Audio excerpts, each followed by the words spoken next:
We're loving and hating and making scenes. Now we just see everything we believe.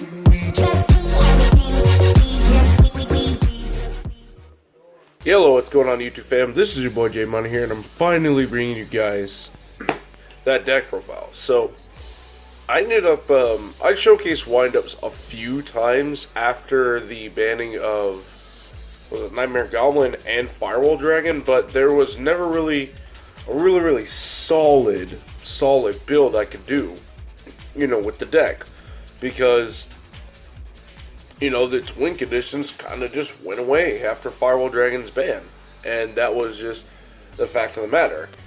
You know, even some of these Utopic Zexal wasn't really all that effective, if, you know, in that particular format, because everybody was, like, setting 5, and there were trap cards, things like that. So, I'm finally getting this deck profile out to you guys. I want to get, did have a few requests for the plant deck profile.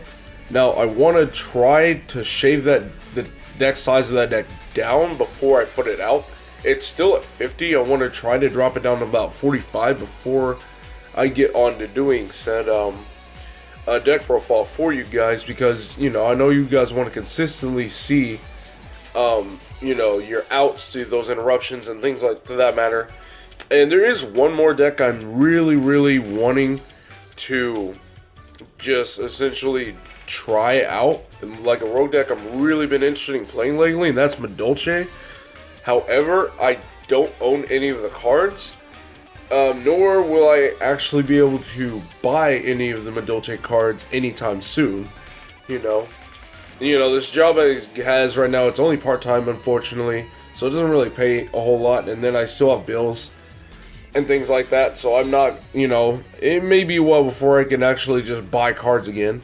So that's very unfortunate. So I'm gonna have to look for even some more part-time work on top of what I got going, so I can be able to get those Madolche cards and, you know, get some playtime with the deck and get that get a profile for that out to you guys, because I'm noticing Madolches have not only been topping regionals, but they have topped the nationals already. So, you know, and Madolches has always been a deck that I did like, but it kind of fell out of favor a little bit post Master World 4, because you couldn't make those like really big boards anymore. But enough of that. This is windups. So I know it's been a long time since I posted a profile, so here it is. Very straightforward profile.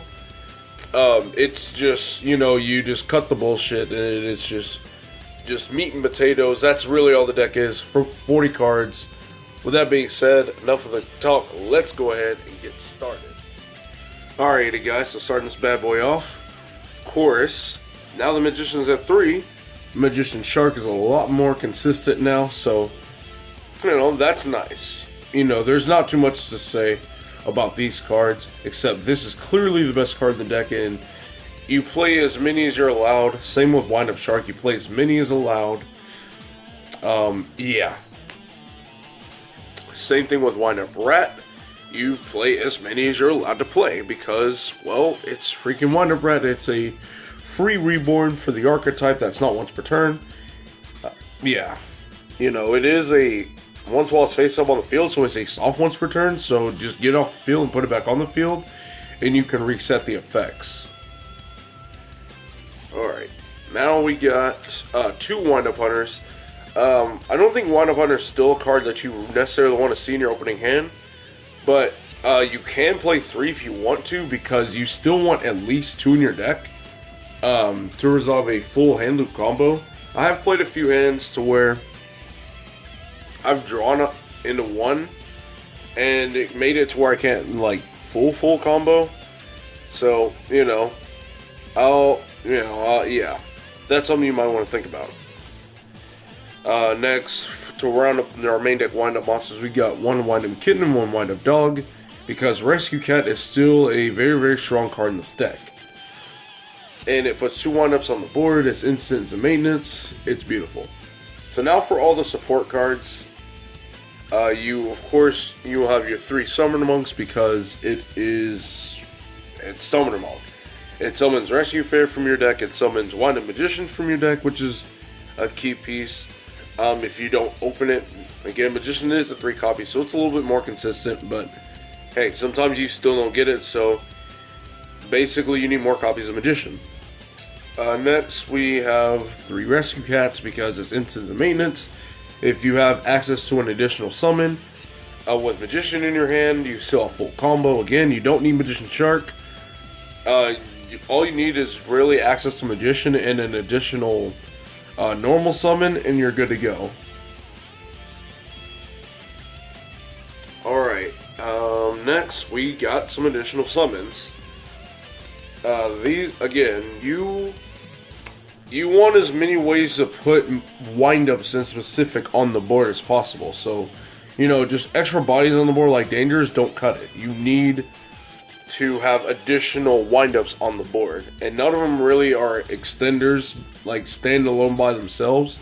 So you need to more ways to normal summon them out instead of just summoning level 3 Dangers or just any kind of extender. You need specifically windups so you can get things going. The maintenance is a pretty powerful card in its respective archetype. So yeah, you want your additional summons, period. Next, we got all your 1-0s. You got a Rescue Ferret, and you got your Olayan and your Rotar for your Rescue Ferret targets. And again, you just need these 2 in 1 level 3, and you have full combo. And Levianeer as your search target for Rotar. So you can rip that 5th card out of hand. I'm not sure. So next we got spell cards now. We are playing quite a few spells. Well, not quite a few, but again, you want to play enough spells to where you can reliably see at least 2 of them in your opening hand, because again, you are playing Summoner Monks, so you're going to need some expendable spells. First off, Call by the Grave is just needed, period, because as long as Hand Traps are a thing, you're going to be playing this card. And 3 double summons, again, you need as many ways to put windups on the board as possible. So we are maxing out on the double summons, and we are maxing out on the guitars. Just having both this and guitar in your deck also enables you to play through interruptions. That's the really important one. The really important part there is that you can play through multiple negations because you have access to more normal summons, and you can just keep on pushing. And next we got 2 Twin Twisters. I wanted to keep 3, but I wanted to keep the deck at an even 40. And Twin Twisters was one of those 3 cards I decided to cut. I would play Hate Grenade because I was going to make a regional report video, but there's too much that happened at the regional, and the video would have been way too long. It would have been like 30 minutes. So I didn't do it, but in the video I attempted to make, I did mention that Hate Grenade was literally the MVP all day at the regional. Every time I sided it, I sided 3 of them. And every time I opened it, game 2 against Salad, Orcus, or Striker, and I resolved it, I just won immediately because Hate Grenade was literally just God tier all day that day. But we're still playing Twisters because there are times to where you want to discard certain windups from your graveyard, especially if you open Rat. If you open Windup Rat and like another windup monster that you want to reborn, like common example, this doesn't happen too often, but it comes up. Twin Twisters, let's say you don't have that additional normal summon, you would Twin Twisters and you would discard Magician, pop 2 cards, summon Rat, revive Magician, and then reveal Shark in hand and summon out your and then to trigger Magician, you can just go from there. And things of that matter, there's other situations to where if you, let's say you do have a Magician and a Rat in your hand, and you somehow actually manage to have an extra normal summon. Again, that's like perfect 5 cards, but but at the end of the day, it's bound to happen. You're bound to see some situation like that throughout a tournament, so don't count it out just yet. So, and now you got all your 1-0s, you got your 1 factory, it's searchable. You don't really want to open it.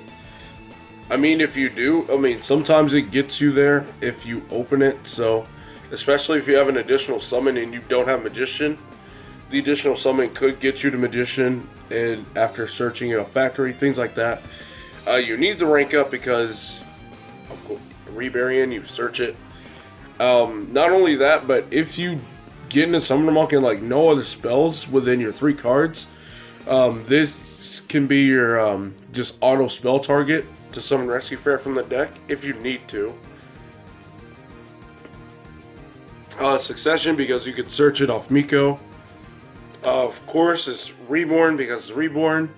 You want to reborn more Wind-Up Rats. You want to reborn more Magicians and things like that. Yeah. And Ares Rock Sunrise, again, it's another Reborn for Beast-type monsters in specific, i.e. Wind-Up Rat, Wind-Up Kitten, and Rescue Ferret if that's somehow in your graveyard. So that's it for the main deck, guys. Extra deck, starting with the links, we got, of course you gotta play your Ones of Maintenance because it's really powerful. It searches wind-up cards, it summons additional copies of wind-ups that you basically used for refreshed effects. And we play 1 Pitsty and 1 Agripane for the hand loop combo. You know, you don't want to take up too much extra deck space. Yeah, next you got your Nightmares, your Cerberus, your Phoenix, and your Unicorn. You'll make great use of these going second, so that's something worth noting. There's no Orcus in here, so yeah, you don't have to worry about that. Next, your Link 4s, you got your Skull Dread, and your Bulbasaur Dragon.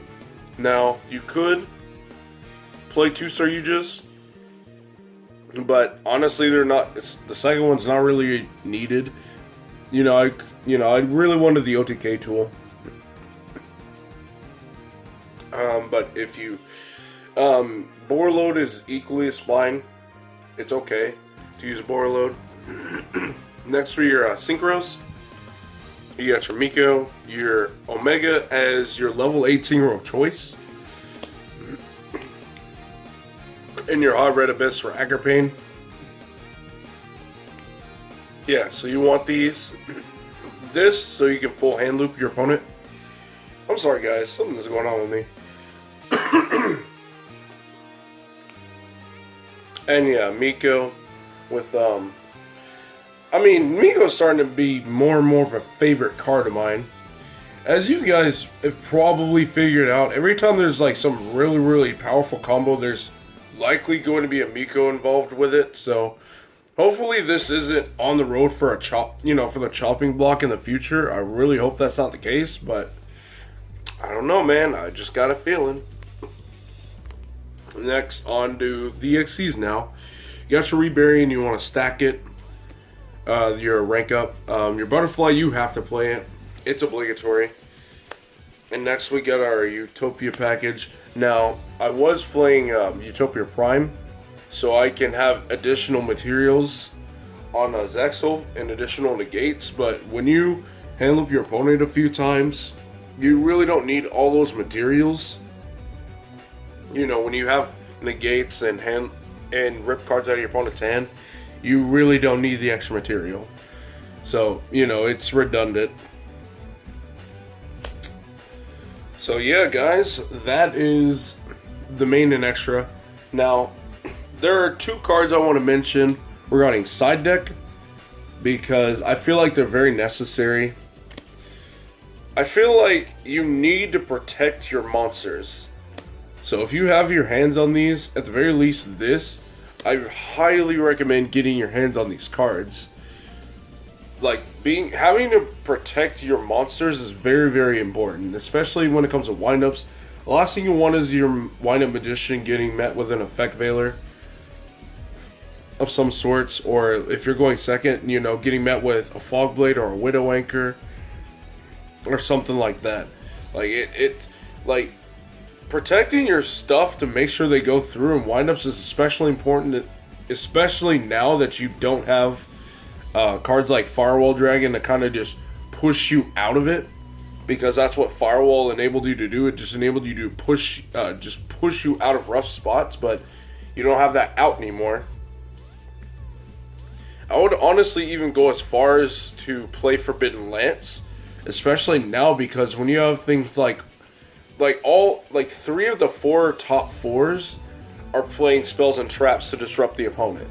You know, Orcus are playing their Fog Blades, are playing their Crescendos, and things like that. Sky Strikers, we all know what they play. They play Widow Anchors, Infinite Impermanence if they can fit it. You know, Salamangreat, they play things like Roar, Rage. So I would even go as far as a side Forbidden Lance, my personal opinion, because again, stop being able to make sure your stuff goes through is just that important. Now, honestly, you know, we don't need more. I would love to have more Call by the Grace, but if they had just made a quick play spell like Forbidden Lance for monster effects, you know, just one monster is just unaffected by monster effects but loses 800, I'd be completely fine with that. You know, it makes it to where you can actually play through hand traps a little bit more. But of course, you know, Konami creating more hand traps is kind of a clear sign that, oh, I don't want you to be able to play through hand traps. So, I don't know about that, but hey, that's the deck profile, guys. So, let me know what your thoughts are down in the comments below. And, yeah, what are you playing in your wind-up deck? What would you change? Is there anything I'm playing that you didn't play that you would now consider playing? There's some ideas that I haven't thought about regarding this deck. Let me know, and I'll be happy to respond to it. So, with that being said, guys, thank you so much for watching. This is J Money, and I am signing out.